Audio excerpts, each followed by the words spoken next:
Sometimes something beautiful happens in this world. You don't know how to express yourself, so you just gotta sing.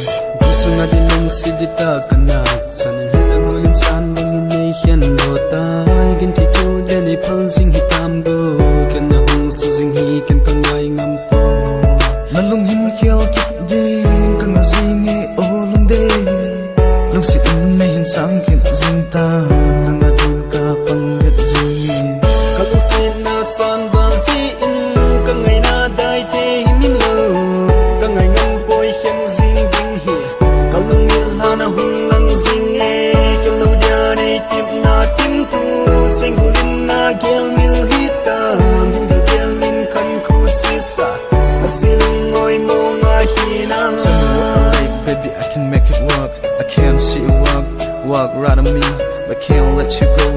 All I wanna do is make you mine. Street all empty, I feel the emptiness deep inside me. You taught me and loved me, now I'm feeling lost without you beside me. Baby, hold me tight, that's all that I have. Now I'm feeling lonely, lost piece of me.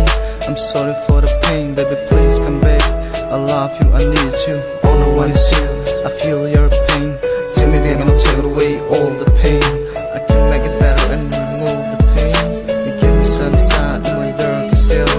Let me make you mine and the world be yours. Let me show you love, baby, please come back.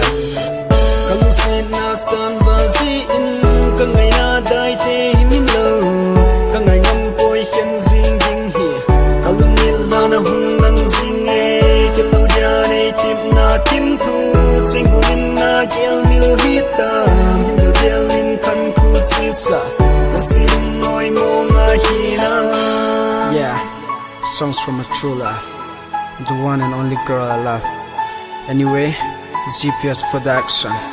This is MINZ featuring the exclusive voice AP. Yeah, hope you hear this. And then